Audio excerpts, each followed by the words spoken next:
I guess the first thing I'd like to talk to you about is watching you in the Collins Cup. I was like screaming at my screen because I saw you chasing her, chasing Lucy on the swim. It just blew me away that she might be about to lose one of her first swims ever. How did you feel during that point?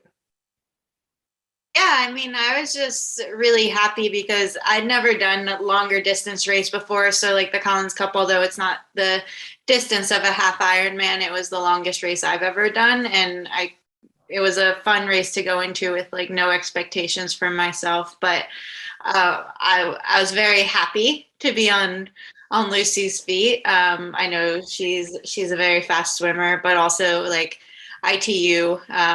We've got some fast swimmers too, and I figured as long as I could stay connected to her, I wasn't really like concerned about whether I'd be with her out of the water, because like swimming on the feet's a lot different than leading a swim.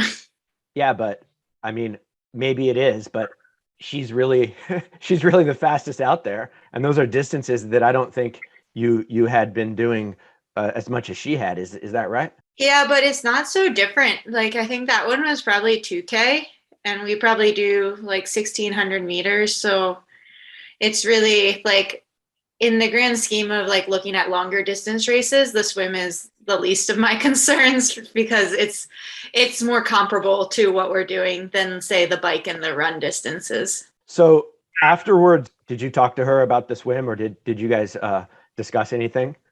No, not really. I mean, I knew like being in Lucy's heat was super exciting for me because like the way to do it is to be with some of the best. Like that's kind of how you figure out where you're at. And for me, more so than the swim, I was like very happy with how I rode for the first like 40K out of out of the 60K or whatever it was, 60 out of 80. I don't know. I was 20K off of what I where I needed to be, which is a lot, but for me it was my longest ride I'd ever like done in a race.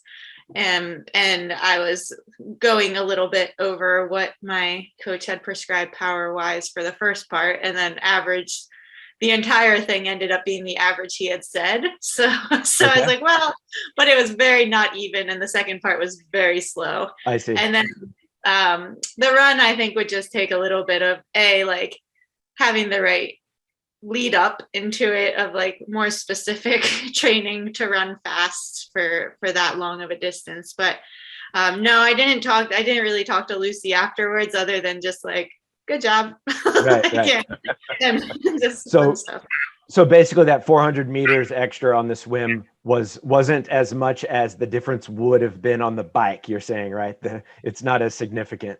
Correct. Yeah. Like, I mean, and we swim, like, our training is normally like 4.5 to 5K in the pool. So Yeah, uh, yeah. the race is still less than what we're training for.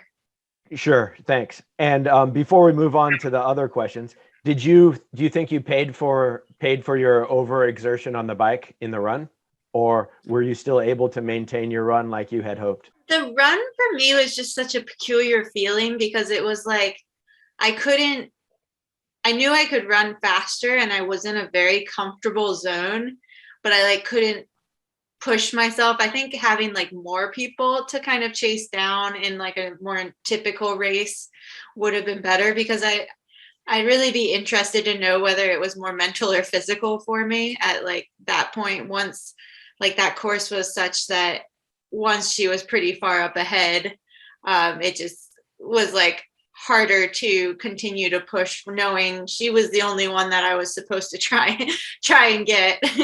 So I think like that would just, and that's something that I've identified for when I go longer, like not just the physical component of it, but yeah, the mental side and being able to stay focused for that long of a time. I guess the Yeah, I nature guess of the you're Collins Cup was different then, right?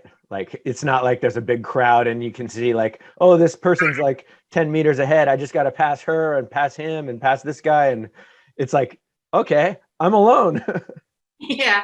And you're like alone, not just for like competitors, but you're alone in the sense that there's like nobody's on the sides either because how the course was, it was just kind of like you're going out of like the little town and you're coming back. So it's a pretty like you need to be able to like stay motivated with yourself and stay engaged. And I think probably I checked out a little bit because I feel physically at the end I wasn't as exasperated as like I could have been.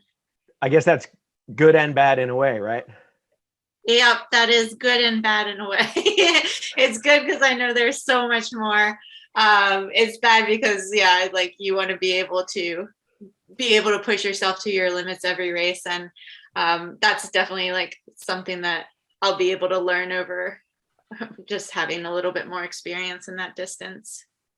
It's interesting. I never really thought of it that way. You know, you're used to racing in pretty close proximity to other competitors and fans and all that stuff, and a lot of, you know, the longer, the 70.3 Ironman, you know, there's a lot of times where you're out there on your own. You know, you might have a couple competitors close and stuff, but there's a lot of times when you're a lot more solo racing, I guess. So I never really thought about that. That's interesting. Yeah, well, for me, like that's one of the parts that I feel I'd need to change most or get ready to work on the most, is just being ready for all those lonely times and sustaining the effort that I need to, even if nobody's in sight at the moment.